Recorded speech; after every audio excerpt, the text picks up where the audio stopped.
Welcome to the Triage Podcast with me, Gary McGowan, and my co-host, Mr. Patrick Farrell. Paddy, how are you this week?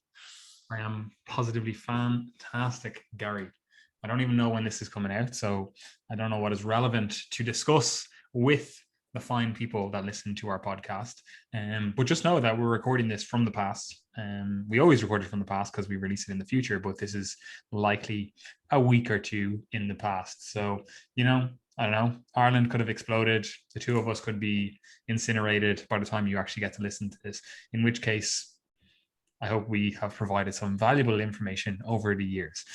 But aside from that now, Gary, how are you? You were, enjoying your summer. You're nearly back in college now. So what's the story with you? I'm actually recording from the future. It's 2040. The US is a third world country. Ireland are now leaders of the free world. And President Brian O'Hagan has just put us all under martial law for COVID-29, which has been rampant over the last year, or 11 years, I should say. But other than that, life is good. Back to college in 2 weeks' time on placement in the hospital. And that's the case for the whole year. So the boring academic classroom focused stuff is done, and I'm just going to be on placement for the vast majority of the year. So let's be honest, the classroom stuff is way more interesting. Is it? Yeah, by far and away. Absolutely not. You couldn't be more incorrect. But yeah, today physically go to a place. That's just doesn't make sense. Like, obviously I know the injured people or the sick people have to physically go to a place, but just wasting your time commuting. But again, a lot of people listen to this podcast while commuting, so maybe they're not wasting their time. Who knows? Oh. Anyway, Gary, what are we talking about today? Today we're talking about fat loss and whether or not you need it. Fantastic. And do you want to kick that off, or would you like myself to kick it off? No, I'll kick it off. This is my show.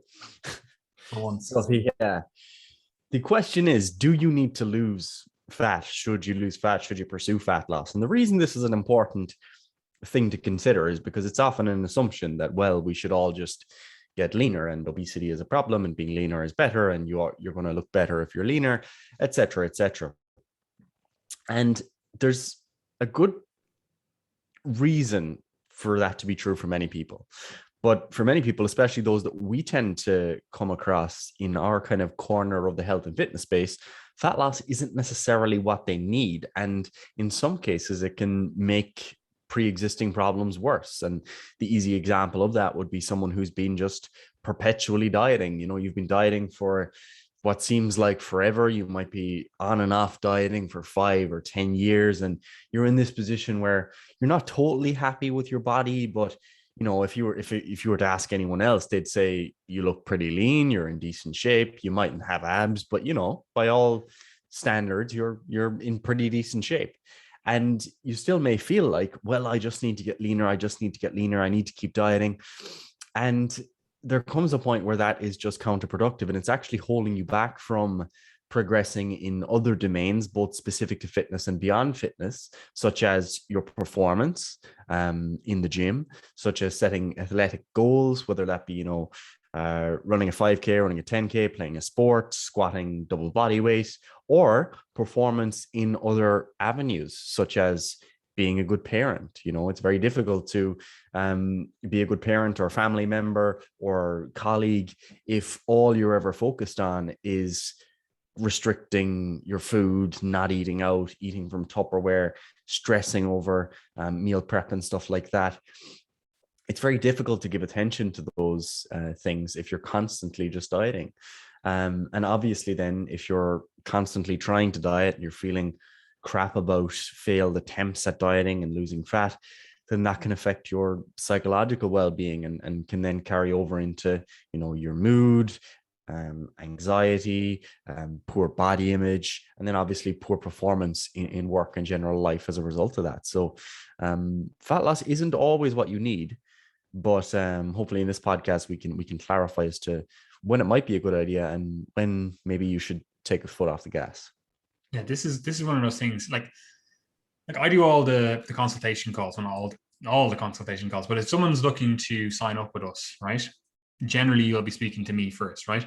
And I could not tell you the amount of people that come to us looking for a specific goal that we effectively turn away because that goal isn't actually a good goal. Like, that sounds real condescending, being like, oh, I'm here to dictate whether your goal is good or not, you know? But in reality, it's like what people are looking for, or what these people are looking for, it's not actually aligned with what they actually want, you know? And that sounds a bit weird because how can that be the case? But often people think that they want a certain thing, but it actually, in reality, is taking them away from what they actually want. And the way I always conceptualize this is, and we've talked about it before, there's effectively 3 goals with all this health and fitness stuff. Now, obviously, there's not just 3 goals with your entire life, but with all this health and fitness stuff, it can kind of be boiled back to, you have health related goals, you have body composition related goals, and then you have performance related goals, right? And it's very rare that you're going to have someone that's like, oh, all I care about is the body composition goal, right? That's the only thing for me, right? Even the people that say, oh, like, all I care about is, you know, getting lean, or, you know, building muscle, or doing whatever, most often they actually do have other goals in terms of, you know, they want to feel a certain way, they want to like be a health level, or be at a health level that is, you know, congruent with the other goals that they have in their life. Like, they want to be able to live to, you know, 90, rather than just like, oh, I looked great for 1 year when I was 25 and then I died. You know, like, it's very rare that you're going to have someone to say that says that. Obviously those people do exist, you know, but it's rare, right? But the main thing you see is people chasing body composition goals at the expense of performance goals, which actually then hinders their body composition goals longer term, right? Like, I've gone through so many of these consultation calls where someone will come to me and they'll say, oh, I want to get leaner, I want to lose fat, I want to engage in a fat loss phase, but I don't have as much muscle as I want to actually look the way that I want overall, right? And then when you inquire a little bit deeper, you're like, okay, well, what have you been doing? How has the last few years looked? You come to realize that a lot of people are in this perpetual state of dieting, this perpetual state of fat loss. And there's a few things that go on here. It's, first of all, people try to lose fat and then never actually succeed in getting as lean as they want. And this is one thing that we need to address on this podcast, which is, you know, realistic body composition levels, right? So we'll keep that in our heads for later. But people will also basically be on this merry-go-round of, oh, I tried a fat loss diet and then, you know, I got a certain level of leanness, you know, we'll call them side effects, became too prominent, and I had to, you know, increase calories again, or maybe I started binge eating or whatever, something else happens. And then as a result of that, they then end up with more body fat, or they end up not actually able to maintain the level of leanness that they had. And this is very frequent, very common, where you see people going like, oh, I want to basically build more muscle over time, and I know to do that, you know, I'm going to need to eat more. But what often happens is, and it's generally good advice, it's like most people say, get leaner first. So you start from a more insulin sensitive position, you start from a position where you're actually able to see your muscles, etc., etc. But what people do is they aggressively diet to get lean, and then they try to increase their calories. But because fat loss isn't exactly, fat gain isn't exactly easy to see initially, you know, like obviously you're going to see a little bit of blurring of the lines or whatever, but you can actually gain quite a lot of fat without visually gaining quite a lot of fat when you're very lean, right? And this is, you know, again, we'll come back to realistic body composition standards and stuff in a second. But what often happens is people end up eating more and more and more. They're like, oh, I'm actually not gaining any fat, I'm in a great position, I'm building lots of muscle, when in reality, they're probably not building that much muscle. They are actually gaining fat. It's just in less obvious places, right? And then they end up in a thing where, you know, 3 months after the end of their diet, they have actually gained like 20 pounds or 10 kilos, and 9 kilos of that was fat, right? So they end up in this stage where then they can never actually commit to a full, we'll call it a lean gain phase, or a bulking phase, or a gaining phase, whatever terminology you want to use, because now they're in a position where they're uncomfortable with their body. They're in a position where they have effectively set themselves up to want to, or to start thinking about engaging in another fat loss phase, right? And this is the fitness industry 101. This is the vast majority of people will do this. They'll diet down, maybe they don't get as lean as they want to do, and then they'll start gaining.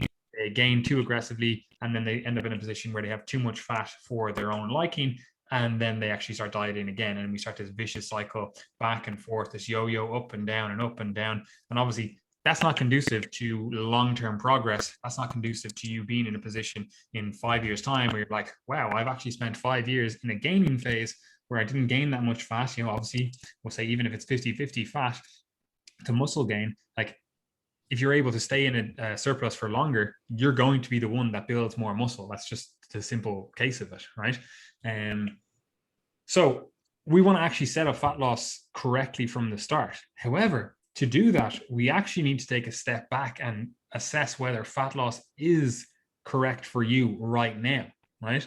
Because the thing that might be correct for you right now versus the thing that might be correct for you over the longer term, they might not align. So we actually have to set some like goals ahead of time, right? And while fat loss might be a goal, that doesn't mean that necessarily needs to be the goal right now, right? And that is something that you need to be aware of. Like you might want to lose some body fat, but that doesn't mean that you have to do it right now. So we need to be very clear on that. And there's especially obviously a few cases that just come to mind. Like it's very big in the fitness industry nowadays to talk about like people's relationship with food, and then the relationship with themselves. Like if you think losing fat is going to solve your relationship with food, or it's going to solve your relationship with your body and your like body image overall, like you're deluded, right? It's just not going to be the case. Like while it might help for some people, like there's always going to be people that certain interventions help. For the vast majority of people, if you hate your body and you have this like, all or nothing binge restrict cycle mentality around food, eating a calorie deficit is not going to solve that. So we need to be very aware and very clear on our overall goals with what we're actually trying to achieve with the diet, rather than just going like, oh, in the health and fitness industry, being lean is seen as a good thing, so I'm just going to lean out, like, or I'm going to diet down so that I lose some fat. Like, this is not necessarily a good goal for you overall. So, Gary, can you speak to the concept of like effective goal setting, I suppose, right now? Like, why, like, when would we be like, right, yeah, fat loss is just perfect, let's go for you, it's all go, all lights ahead, boom, fat loss? And then what would be some sort of like we'll call them red flags in your mind if someone came to you and they're like, I want to lose fat, and you're analyzing their overall goals and you're like, this isn't the correct situation for fat loss right now for you? Yeah, there are a couple of things that jump out as red and yellow flags, we'll say. Red flags being the kind of more absolute contraindications where I'm very unlikely to kind of go ahead and start this person on a diet. And yellow flags being more relative contraindications where, they're potential points of concern, but not necessarily things that I'm immediately not going to put someone on a diet because of.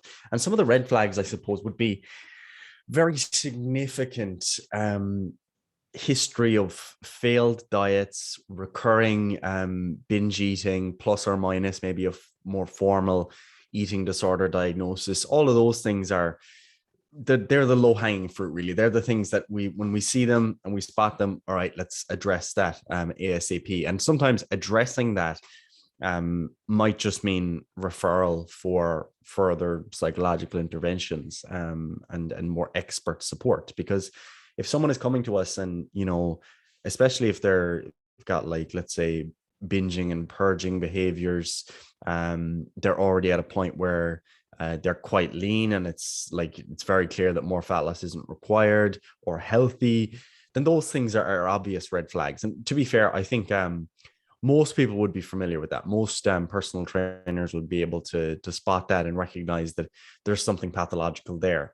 But there's kind of a step down from that where it's not very explicit, but more so implicit. And an example of that would be something like if someone has, let's say, been doing bikini competitions or bodybuilding physique competitions, and they've been doing that constantly over time for multiple years, let's say, and after each competition, they kind of gain lots of weight for a period of time, and then they're immediately getting back into another competition. And from their perspective, they view it as a very, normal relationship they have with their body and with their goals. They think that this is normal.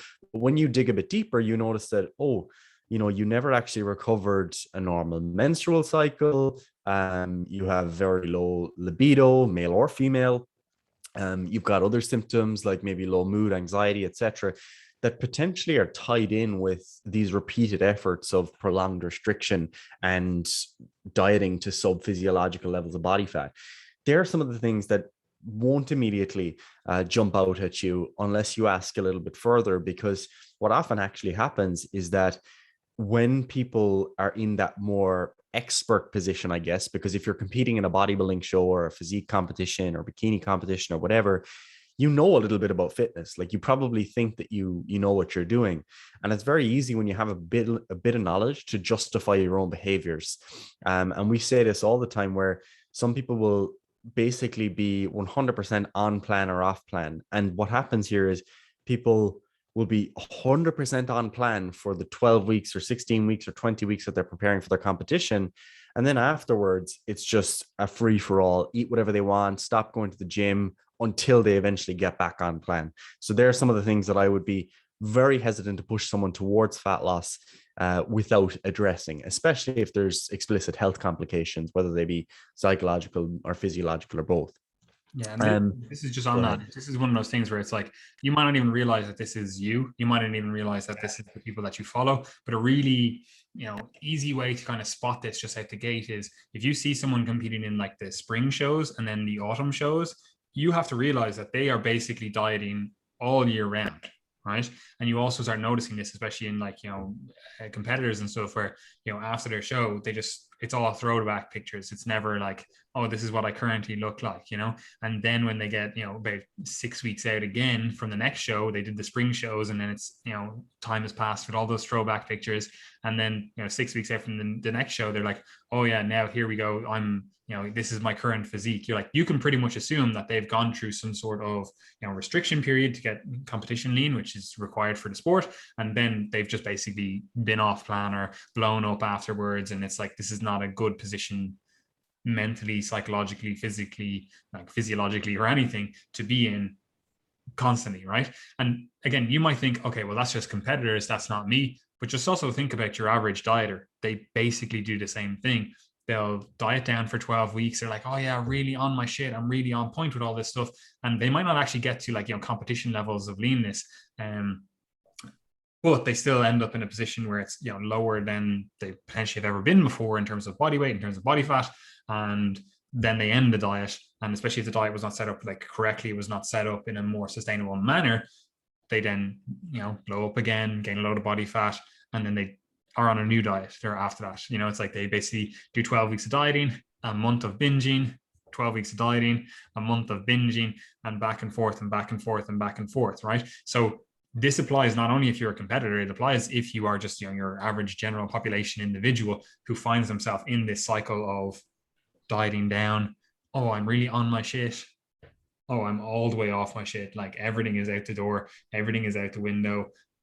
I don't even know what a macro is anymore. I don't even know what protein is. I don't have any good health habits whatsoever. And then they're just like, all right, well, how did I gain 20 kilos? I'm going to start a new diet phase, a really aggressive one, because, the last time I was, I blew up afterwards. So the only obvious option after that is to be more aggressive in my approach, right? And that's genuinely the way people think. And obviously that's not conducive to long-term progress. And just a further thing to that, especially because it can seem like we're almost just like criticizing people's approaches, but a really good way to understand whether your approach is, maintainable forever, or, sustainable, whatever words you want to use, is if you actually know how to maintain, and you actually have a plan of action for maintaining, right? Like, if you follow someone and they've never talked about just like maintaining or sustaining the results that they've gotten, or you yourself have only ever thought of things in terms of, I'm either on my shit or I'm off my shit, like, you need to realize that you are missing 1/3 of the picture. It's like this actual maintenance stuff. And while I say it's 1/3 of the picture, realistically, it's the bigger part of the picture, because while you can diet down, you can look for fat loss, and while you can be in this like surplus and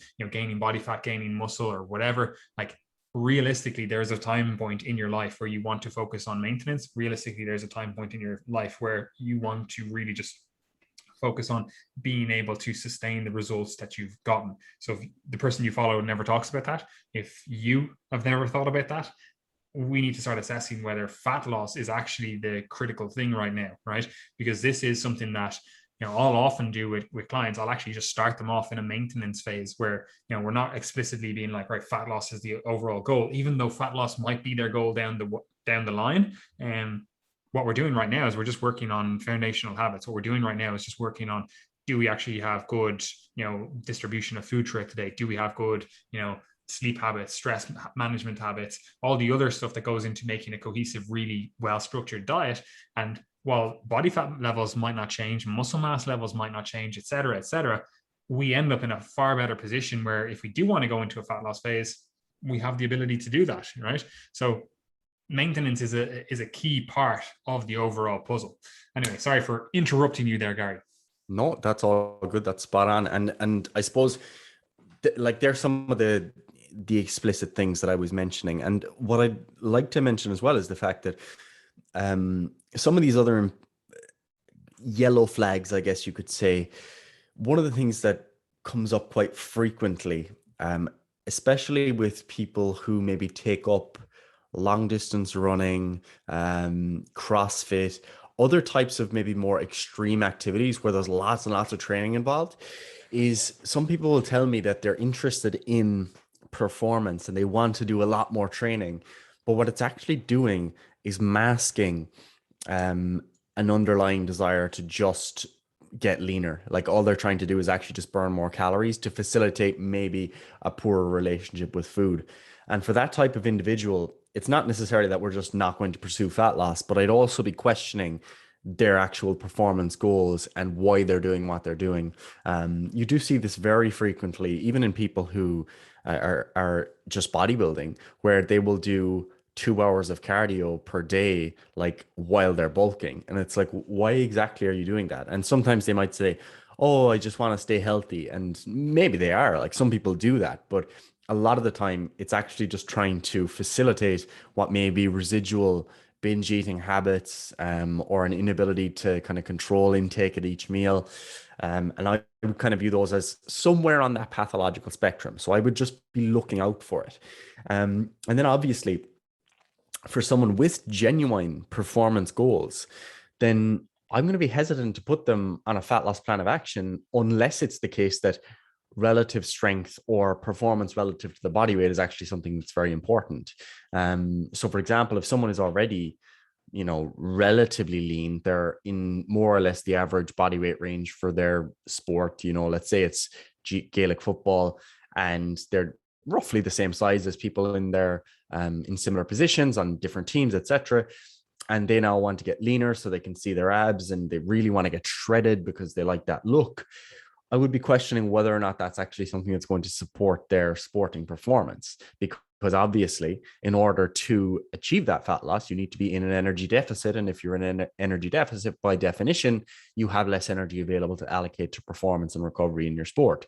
So particularly if someone is mid-season, or they have a very intense off-season period, I would be just hesitant to move on with fat loss unless it was something that was not going to hinder their performance. That's not to say that fat loss can't be pursued. Like if someone wants to do a tidy up phase, pull back 2 or 3 kilos to get to a weight that they want to be able to maintain, no problem. But if someone is just trying to get super lean for no reason other than the aesthetic side of that, while potentially trading off some of the performance that they had or have, then I would be, again, hesitant to move forward with that. Or I'd at least discuss it with them and make sure that we're very clear on what exactly we're aiming at and why we're aiming at it.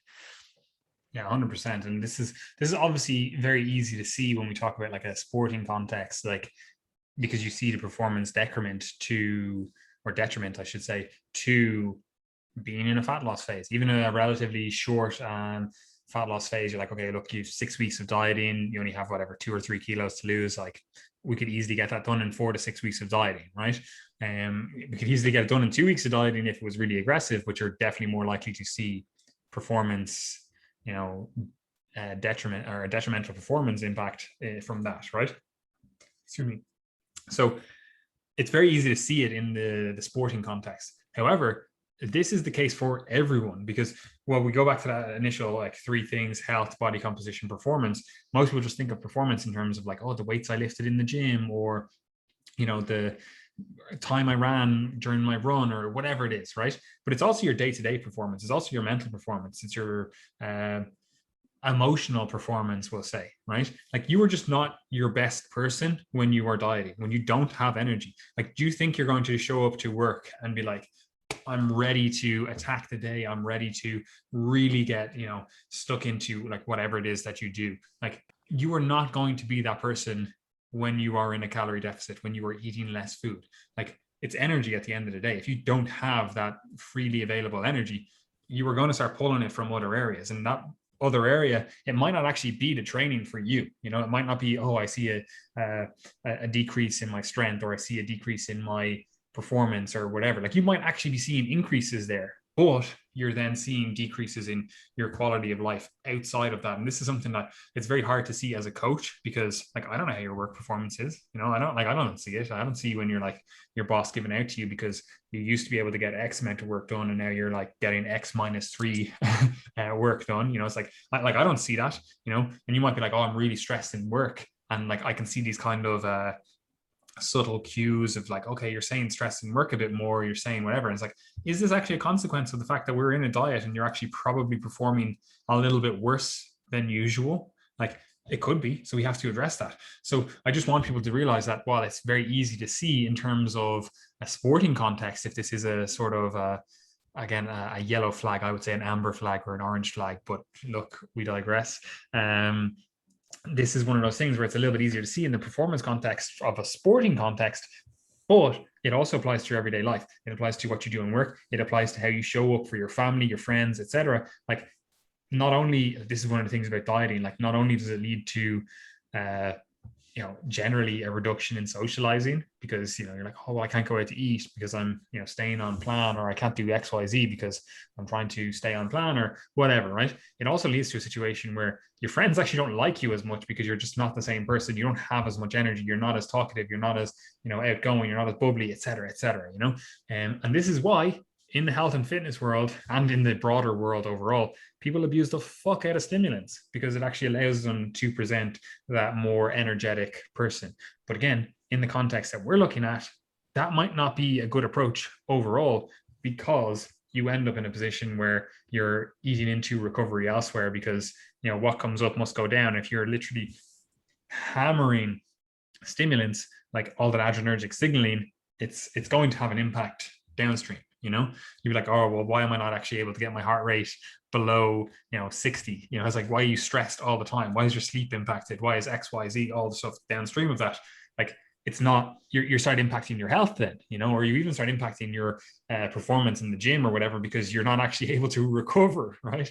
And so this is one of those things where you really do have to be multifaceted in your approach. And this is why we wanted to record this episode, because it's very easy to get caught up in saying like, oh, it's just a fat loss diet. I just want to lose a couple of kilos. No big deal, right? When in reality, that's simply just not the case, right? Like we actually have to dig into what your goals are first and foremost. Like Gary was saying, is like, are your goals performance goals, right? And if your goals are performance goals, like how much is that worth to you in terms of like a pie chart? Like what does that look like?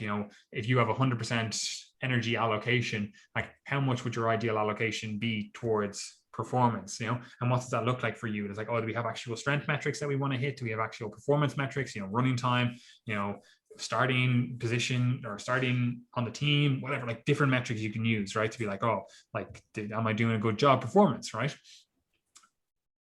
You need to be aware that fat loss might impact on that. And while you might be like, yeah, actually, I wouldn't mind having, veins on my abs because I really like the aesthetic appeal of that. Or, like you might be a woman or something and you might already have abs because it's a little bit easier for women to get abs. And you might be like, oh, I want to, reduce the body fat on my legs. There's a little bit of cellulite on my legs that I don't like. So I'm going to really push for fat loss. When in reality, it's like this individual is already leaner than, 99% of the people on earth, right? So we have to be really cautious when we're just going into a fat loss phase, like with that mentality of, oh, it's just a fat loss phase, when in reality, it has to actually respect all of your goals, like the vast majority of people have an issue with goal setting as is, and like we do a few things with our coaching in terms of helping people with goal setting. But even then, it's like, it's just a very hard process. And it's something that you have to constantly reevaluate of, okay, I've got XYZ of my goals achieved. I got some fat loss here. Like, is more fat loss going to help? And this might not be in a huge issue where it's like, oh, well, if I go for more fat loss, it's going to cause more, body dysmorphia or body image issues or, mindset, psychological issues, etc. It might not impact on any of those things, but it actually starts detracting from your other goals and your more quote unquote important goals for you. So it's like, we actually have to be very multifaceted in our approach. And again, we shouldn't just think of it as, oh, it's just a fat loss phase. Check. Absolutely. And one thing to ask yourself off the back of that, and this is something that's really important, is when you are thinking then about whether or not you should pursue fat loss and how much you should pursue, ask yourself if you feel psychologically prepared to deal with the fallout when you regain weight, because this is something that most people aren't prepared for. And this is especially relevant to those of you who are trying to get very lean, leaner than you've ever been before. Because let's say, hypothetically, you're an 80-kilo male at the moment, you can't see your abs, and you don't even see like a 2-pack or a 4-pack, right? You want to get to see a 6-pack or 8-pack or whatever you happen to have, right? You want visible abs. Realistically, if you diet down to, let's say, 70 kilos, okay, you're going to lose 10 kilos, and you now see your abs, you got like a little vein or two on your abs, really took a lot of effort to get there. There's going to be some weight regain. It's almost inevitable, okay? Especially if you're trying to get very lean. And one of the things that can happen then is, because this is the first time, assuming it's the first time that you've ever been that lean, you now have a new expectation of what your normal is. So that feels like a normal physique to you because you've pursued it, you've achieved it. And what can happen then is, as you regain weight, let's say you go back to 74 kilos, even you just gain 4 kilos, you're still 6 kilos lighter than you were at the beginning. You might now feel even fatter than you did at the beginning and even worse about yourself than the beginning because you've got a new reference point.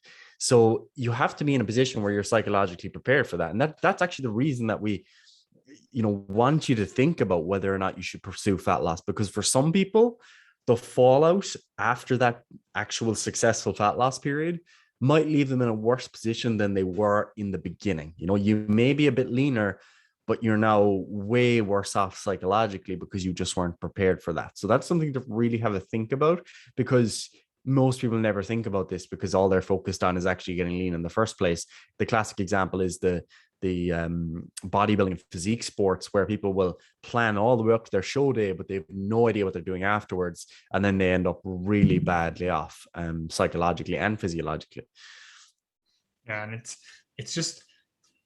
it's so hard to do all of this on your own, right? And that obviously sounds like it's like a pitch for like coaching, be like, oh, well, you need a coach to engage in fat loss. But it is so hard to be this like multifaceted, or use this multifaceted approach and think of all these different outcomes when you're like, oh, I just need to tone up, I just need to drop a little bit of body fat, right? You actually have to do a lot of thinking and a lot of planning ahead of time to actually make this successful, which is why you see people, I was going to say unsucceed, or you see people not succeed in fat loss endeavors repeatedly, right? Like, you look at the research, people do fucking terribly with fat loss, right? And it's like, yeah, it's because it is an intervention, right? Whatever intervention you use to elicit that fat loss, that has to actually be right for the individual. So you have to actually do some screening beforehand. You then have to have appropriate goals, which we'll touch on to next in a second. And then you actually have to have we'll call it an exit strategy. Like, you actually have to plan so much. Like, that seems like, that's fine. You have to do some screening. You have to come up with an appropriate plan, and then you have to have an exit strategy. But while that sounds easy to do, like, ask yourself right now, like, if you're a health professional, you're a health and fitness individual, professional, whatever, like, ask yourself right now, do you actually do that with yourself? Like, most of you don't, right?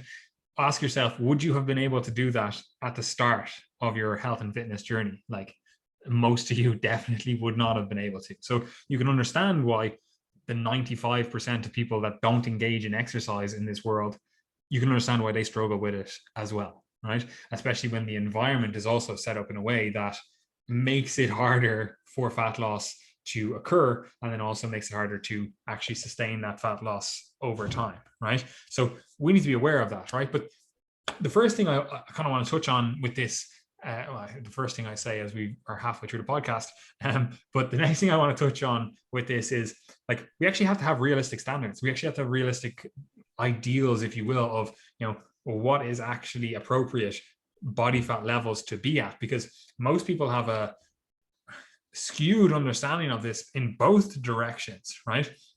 Like, you'll see the individual being like, oh yeah, like I'm 8% body fat, when in reality they're 16%. You know, they just have, you know, relatively good, we'll call it good, distribution of fat, so their abs are a little bit more visible, right? And then you also have the other individuals that are like, oh, unless you're at like 5% body fat, like, you're fat, right? And this is obviously goes back to that skewed standard, that skewed set point that you've set for yourself. Like, if you've ever gotten down to, you know, competition levels of leanness, everything else above and beyond that looks fat to you, because you're like, oh, well, I can look like this. I remember when I had a millimeter of skin over my quads, no fat. You know, it's like you've reset your standards, right?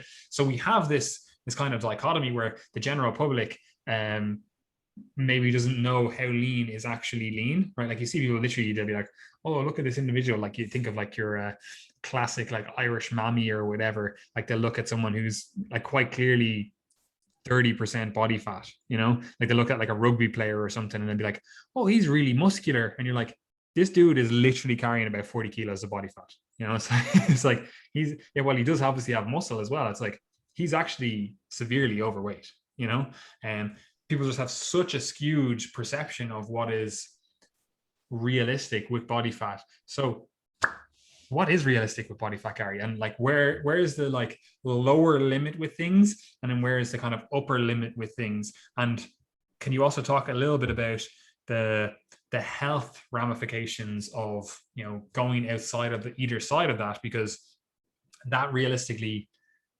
is the deciding factor. Because you might love the look of 3% body fat, you know, oh, that's exactly the look I want, but in reality it's probably not a healthy place to hang out for too long. So what's realistic, Gary? Like, I'm coming to you and I'm like, yeah, look, fat loss, I don't have any of these red flags, I don't have even like yellow flags, but I plain simple just don't know what's realistic. I'm looking at all these fitness models and I'm like, I'd love to look like that. Like, is that possible? Is it, you know, I need to go on drugs? Like, what's the story? Yeah, I mean, realistically, most people in the modern environment are unlikely to be able to sustain the levels of body fat that you're going to see in fitness magazines or fitness photo shoots, whether they be male or female. Okay, that's the vast majority of cases. The reality is that many people have different set points or set point ranges, you could say, where they find themselves settling when eating habitually. So some people will just eat habitually without doing all that much exercise, without trying to restrict or anything. And at their kind of normal diet, eating to appetite, making, you know, grand food choices, they might, you know, have a little bit of a muffin top, you know, they might have a bit of cellulite, they might have 25% body fat as a male. Other people might adopt that exact same approach and have veins on their quads, veins on their abs, be super lean. You know, it's not particularly common for people to be at that extreme level of leanness, but I do know some people, and I've had plenty of clients who struggle far more with the weight gain side of things, because their body fat settling point, so to speak, is actually just quite low. So that's going to determine effectively whether or not whether or not a given level of body fat is realistic for you. Because if you're someone who, you know, classically you're someone who's been obese, you've always had a very high level of body fat, then for you, you might actually be on the higher end of the realistic range that we might expect for someone. Because I suppose when I think about this, I don't think of it as being like a particular range that everyone is going to fit into. Instead, what I would think of is, all right, where are we going to move from here? So for me, 5 to 10% of body weight loss at a time is a sound approach. So for example, if you're 100 kilos, losing between 5 to 10 kilos and then taking some sort of diet break or maintenance period that for me is a solid approach. I think you need to break up those periods of time and then reevaluate. So the way you would do that, let's say you're 100 kilos, you lose, let's say 10 kilos in the first phase. You still feel good. You're still happy at the level of calories you're at. You feel healthier, you're energetic, etc. So you take a 4-week break, maintaining, and then you want to get into another dieting phase. This time you lose 7 kilos. You're still feeling good, take your diet break again, and then you try it again. And this time you lose 5 kilos, but you're starting to feel your energy is a bit poor. You do have abs at this point. You're quite lean, but your energy's suffering. Your appetite is way up. You're struggling to sleep. And that's even the case as you begin to maintain. That body weight just doesn't feel particularly sustainable for you. They're the types of things that you need to be paying attention to. It's what's actually happening when you get to a given level of body fat. And a lot of people try to override that through, diet hacks or over exercising and just adopting practices that they know aren't really going to be sustainable in the long run. Like if you have to diet doing 2 hours of cardio per day, let's say, and you actually have to maintain that body weight, and you're still doing the 2 hours of cardio per day, you have to ask yourself, are you going to do this forever? How are you actually feeling? How's your work performance? How's your sleep, energy levels, etc.? So that's my kind of, I guess, real world recipe for trying to figure out what the realistic range is for you, is to, if you're at a certain point where you want to lose body fat, you feel like you haven't got any of the contraindications we've mentioned previously, then you have to initially try that out, see how it goes, and then see how you feel along the way effectively. Of course, you can give rough and ready ranges. I think that somewhere between 10 and 15% body fat for males is going to be relatively achievable for a lot of people. For some, 15 to 20 might be a great improvement on where they were previously. And then for females, I suppose you're talking kind of high teens to mid 20s, maybe a little bit higher, would be roughly corresponding ranges, if I recall correctly. And just recognizing as well that, but giving body fat ranges is somewhat futile, because it's ultimately about, how you look, how you feel about how you look, and then obviously your health markers that correspond to that. So yeah, I think they're my points. Yeah, like it realistically does come back to like how you look, feel, and perform. It's like that's what you're actually using as your metric for whether or not this is a good body fat level to be at. Because this is not like, we'll park your example there where you're just talking about, we'll call it more psychological stuff, like how you feel, right? I think that's pretty intuitive to understand that, like, some people are going to get down to a level of body fat where even if they're eating enough calories, they're maintaining, they're doing whatever, they still kind of feel a little bit crappy because they're too lean for their individual physiology, and that might be cured over time. Like I say, cured as if it's a disease, but it might be cured over time by just like spending longer at that body fat, which is the hard thing. Where it's like, sometimes this is just a case of, you need to spend a little bit longer at eating that maintenance, eating enough to get rid of all of that fatigue that has been built up to get to that point, and that could be the case.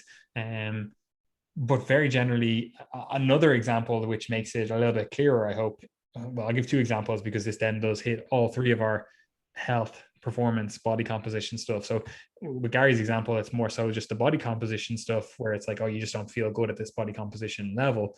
Whereas like you could have performance decreases at a certain level of body fat and not see those, cured effectively until you get back to another level of body fat or body weight. Like, for example, you might be a runner and you might be thinking, oh, being lighter as a runner, it's going to improve my performance, right? But every time you get down to a certain level of body fat or a certain level of body weight, you just start noticing that your performance just gets shitter. Even if you're eating enough calories, even if you're doing everything right by the book, your sleep is great, your stress management is great, etc. When you get to a certain level of body fat, your performance just turns to fucking muck, and that is individual for you. It's going to be different for everyone, right? So that is another thing. And again, you'll see that as well with strength. And some of it is like, leverages and stuff, especially if it's like powerlifting. It's like you might get to a certain level of body fat and your squat just goes to fucking crap because you don't actually have, a little bit of a power gut that you used to have that was, helping you with some like pressure on the thighs to kind of push you back up, etc. Or you might not have as much padding in the back of your kneecap, or different things like that actually contribute to your performance. Now that you're a little bit leaner, you've actually lost all of that stuff, right? So that is another thing to be aware of, that your performance could decrease, and it's not actually going to go back to the level that you want until you've actually regained some body fat, or until you're actually at a body composition level that is above what you visually, aesthetically, whatever you want to say, want to be at. Like I personally would love, like I actually find it relatively easy to psychologically, etc., walk around and be at that kind of 8% body fat level. It's like I don't have to push too hard to get to that level. I don't notice any huge decreases in any health markers, etc., etc. Right? Everything else is good, but my performance is not where I like it to be. I'm not able to like perform at the level in either like the gym or in work, or in like Brazilian Jiu-Jitsu. I'm just not able to perform at the level that I want to perform at, right? So I could prioritize, if that is my priority, I could be like, all right, I'm going to prioritize being absolutely shredded, 8% body fat. But to do that, I have to take that little hit in terms of my performance elsewhere, And for you, again, it goes back to that goal setting. That might be okay for you. For me, I really enjoy the gym. I really enjoy seeing progressive overload. I really enjoy seeing the weights go up over time. I really enjoy tweaking things and being like, oh, let's, work on this little adaptation here, blah, blah, blah.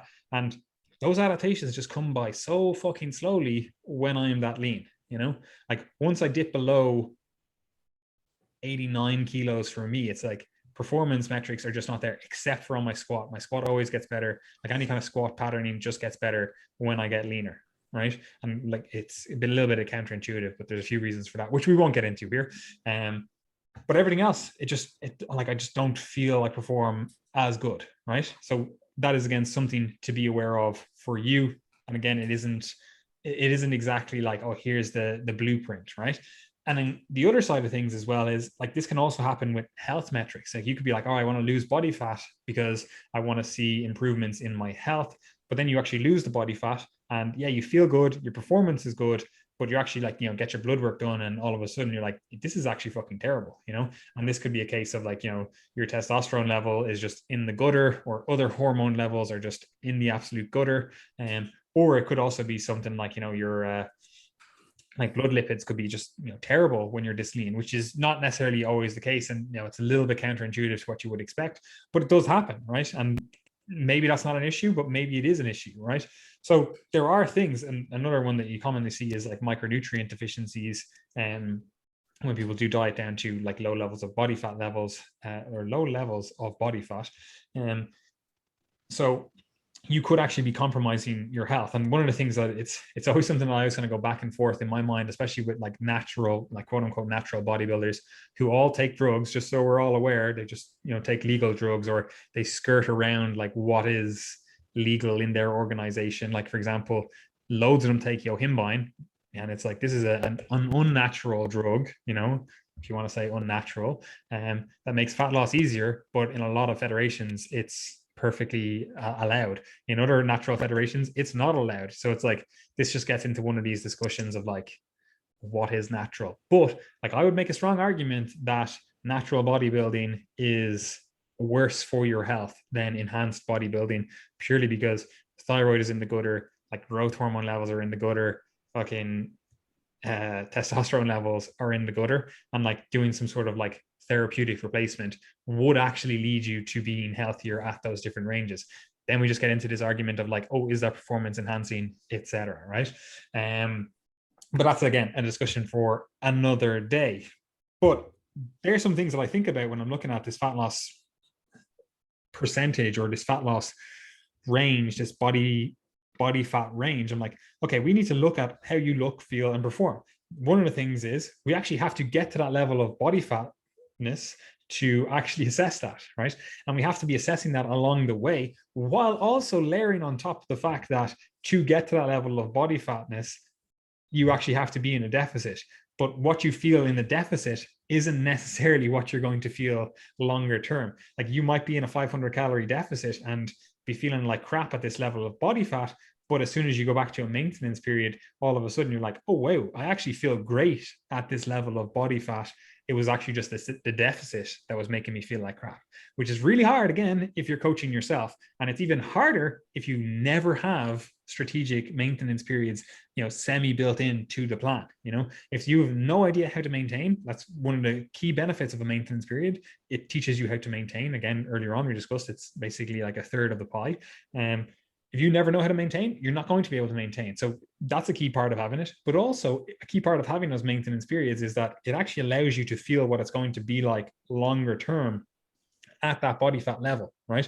Like you might diet down, you might get down to 10% body fat and be like, man, I feel like crap, feel like death, no energy, etc. Performance is going down, my fucking libido or whatever is, it's just not where I want it to be. And then all of a sudden we're like, okay, we have a 2-week maintenance period here, a 4-week maintenance period, whatever it is. And then all of a sudden you're 3-4 days into that and you're like, wow, actually I feel phenomenal. I feel great. Energy level is through the roof. Performance levels are through the roof. Libido is just fucking through the roof. And it's like, okay, so it's not necessarily the body fat that's hitting you. It's the lack of energy availability. It's the calorie deficit that was getting to you. So we maybe have a little bit more leeway or room to push body fat levels down another little bit before we start, encountering actual issues, right?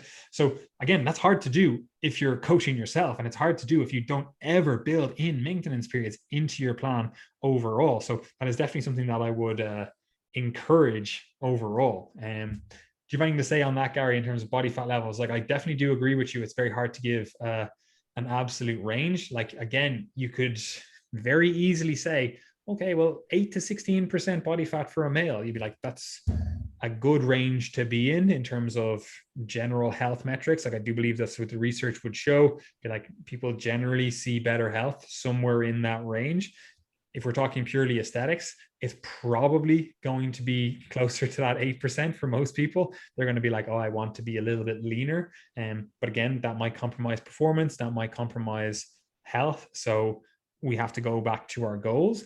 And then for women as well, like, I would agree with you, that's probably somewhere in the high teens. Let's just say 17.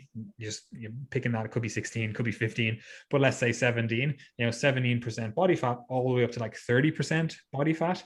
And obviously there are cases as well where you could be even, have more body fat than that and still be in a healthful range. Like, women do tend to be able to have more body fat and still be healthy, and for at least for longer than men. Like, say it takes a man gets to whatever, we'll say 20% body fat, it takes a year for that to have deleterious health outcomes in terms of, blood lipids, plaque accumulation or whatever else. Like, a woman might get 5 years out of that. It's just a benefit of being a woman, and this is why, men, well, one of the many reasons why men die younger than women. So this is something to be aware of, that women do have a little bit more leeway with a lot of this stuff on the upper side. However, men have a little bit more leeway on the bottom side of this. Like, they're not going to run into as many issues with getting as lean. Now, this is somewhat offset with the fact that women don't have to get as lean as men, like getting to 8% versus being at 17%. Obviously, there's a huge difference there. But in terms of how they'll look, feel, perform at 18 or at 8% for a guy, generally they're going to feel better than a woman is going to feel at 17, 15, 16, whatever percentage it is. And also they're probably going to see less negative health impacts from being that lean, whereas for women, they probably will run into more health issues to get to that level of leanness. So that is something to be aware of, to layer onto your thinking in terms of, like, where do I ultimately want to fall, and how does that actually represent my overall goals? Like, yeah, it might be aesthetically pleasing to you, but is it actually respecting your health and your performance goals? It might not be. And again, we have to look at it from both sides of the coin. And this is one of those things which it's very easy to say all of that and then turn around and be like, oh yeah, so I'm respecting my performance and health metrics by virtue of, staying at 20% body fat, when in reality, it's like, your performance is actually crap. Like, your performance would actually be better if you were a little bit leaner. And like, you're just not fit. It's like, okay, you're looking at one performance metric. It's like just pure strength. And then also your health, probably better when you're not like 30% body fat as a male, So it's like, you can say things and be like, oh, I'm staying at this body fat level because of health or because of performance or because of whatever. But for a lot of people, when you actually do take that step back and you're not, in the moment of the thinking, you actually realize that it's just a bit of a lie so that you don't have to diet. Which, again, I do a lot of calls, and you'll also see that a lot where people are like, oh yeah, I want to start gaining. And you're like, you are in a position that you would just start compromising your health and actually compromising your performance if we were to start gaining from this position, which is obviously the flip side of this coin that we've been talking about, right? But what are your thoughts there, Gary? Nothing. I think that covers it all. We've beaten that horse. Well, there is one thing I wanted to cover on this, and this is the fact that, and again, I touched on a little bit earlier on when I was talking about, if we are trying to build a more comprehensive plan of action, like having maintenance periods, one of the things that you can do throughout, whether you decide to go for a fat loss phase or not, is to focus on health outcomes or health habits, I suppose is a better way of thinking of this, in terms of like, what things are you going to do day to day that are actually going to set you up for better health in the future, and they're also going to set you up for an easier transition to a more maintainable diet rather than being in a deficit. It's like, are we eating protein throughout the day? Are we working on like a sleep, stress management, all those other stuff that we've talked about before a million times? Like, are we actually doing that in a day-to-day context? Are we actually setting ourselves up for success long-term? Or are we just prioritizing purely fat loss in the moment, right? Because that small little change in the mindset, it actually has huge ramifications down the line in terms of actually achieving what you want to achieve and actually being in the position that you want to be in, for the rest of your life, right? And I kind of want to just end this on top of that, unless you have anything to add to that. Nope. Fantastic. One question that I do ask a lot of people when they are looking for fat loss, when they are really focusing on this stuff, because it happens, like Gary said, like once you've seen a certain level of body fatness, like all the other levels above that, like all the percentages above that, you're kind of like, oh, like I'm not as lean as I once was or whatever, right? And then also from the outside looking in, you might be like, oh man, I would definitely be happier if I had, veins running through my abs or whatever else, right? Like, two questions that I actually, again, I ask quite a lot are like, will losing fat right now actually make you love yourself more? Right? And that sounds a bit wishy-washy in terms of like, oh, I love myself or whatever else. But like, realistically, no one else is going to love you unless you love yourself. Right? So like, that's the foundation. And if you think having this hyper focus of hatred towards your body somehow, is going to make you love yourself more, if you're just looking at your body going like, you are fucking disgusting, you've got fat here, and like, that's the self-talk you have, it's like, that's not going to lead to a good position. That's not going to lead to an outcome where you actually end up loving yourself more, like, and yeah, well, you might be like, oh, well, if I got rid of this body fat right here, then I would actually be allowed to love myself. Then I would actually be able to love myself. I can tell you right now, that's very rarely the case. Like, I can think of about fucking 200 clients that I've had just off the top of my head where we've gotten to a level of body fatness where they're like, oh yeah, once I just get to the next point here, or once I just lose this small bit of fat here, or, it's like, then I'll be happy with this. And I'm like, you have been saying this for the last 10%, the last 2 months, you've been going like, oh yeah, when I hit this next milestone, I'll allow myself to be happy. Or when I hit this next one, then I'll allow myself to be happy. I'm like, stop moving the goalpost. Like, you are either allowed to be happy regardless of what you look like, or you're just always going to be chasing this imaginary point, and a lot of people fall into that trap of chasing this imaginary point.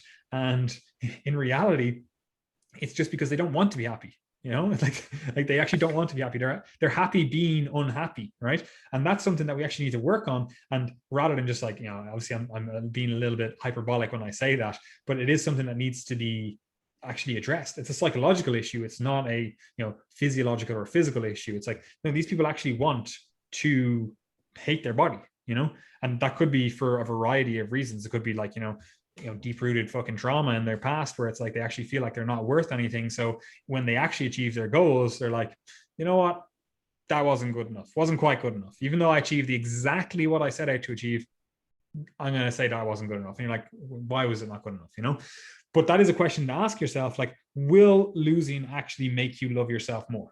Right? Like, will losing that body fat actually make you love yourself more? You might not know the answer to that question. If you've never been lean, you might be like, I don't know, maybe. But a lot of people have gotten to a level of leanness that is leaner than the position they are right now. And you need to think to yourself, like, did I love myself more at that level of leanness? And unless the answer to that question is a resounding yes, it actually made me love myself, 10 times more, 20 times more when I was 5 kilos leaner, then we need to reassess whether or not we're doing this for the right reasons. Like if you're like, all right, I know actually I feel far better in myself, I look, feel, perform, etc.